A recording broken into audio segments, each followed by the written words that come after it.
What more do you know about the hostage takers' demands? Actually, I was told about more than an hour ago that he had this demand, so the liberation of Salah Abdeslam, the last living member of the commando of the 13th November who attacked Paris on behalf of the Islamic State.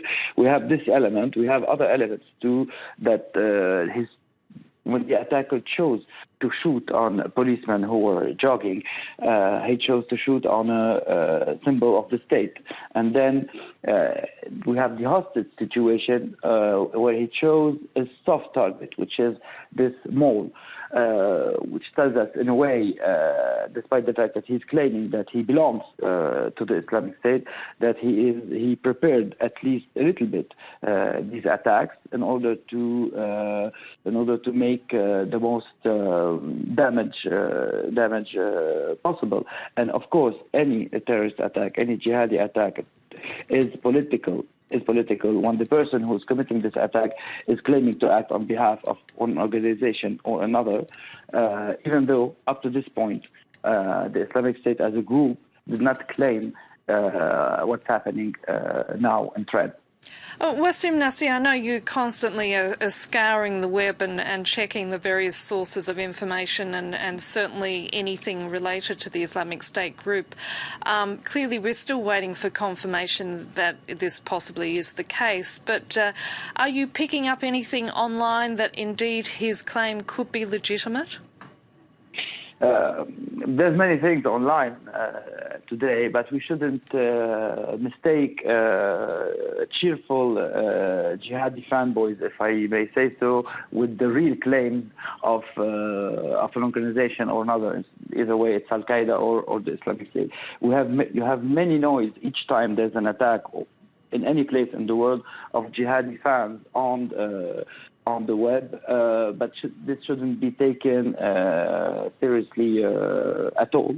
So they are cheering this attack, of course. They are sharing videos, they are sharing photographs, but it doesn't mean that an official claim is out yet. And you should remember that they also, for example, jihadi fanboys, if we can call them this way, cheered even the fires in California a few months ago, cheered disasters in other places.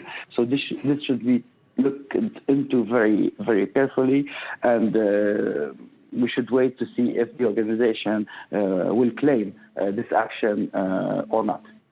Wassim, as you point out there, obviously we have to take great care, and it's still an ongoing story, and we're still waiting for a confirmation of lots of details. But we often hear the phrase lone wolf, and you and I have been on air many a time, sadly, broadcasting at times of these sort of attacks. And, is a person really a lone wolf? I mean, how much of an individual like this could indeed be supported by others? I mean, or is it just the case of, somebody who has a psychologically disturbed profile has decided to carry out his grievances against the French state?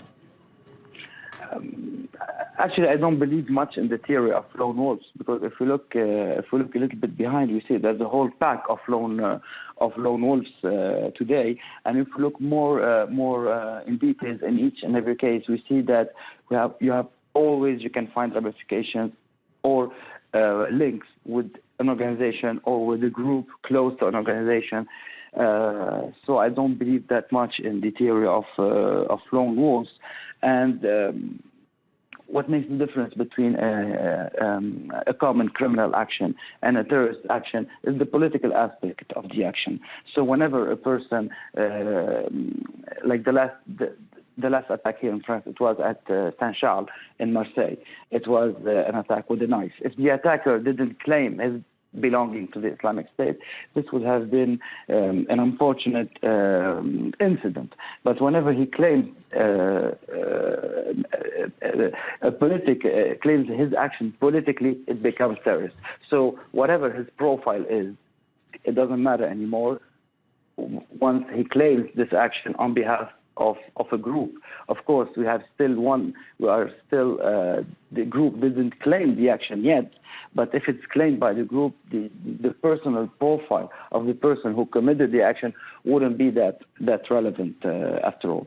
Wassim Nasr, our resident expert here at France 24 on terrorism, thank you so much. And for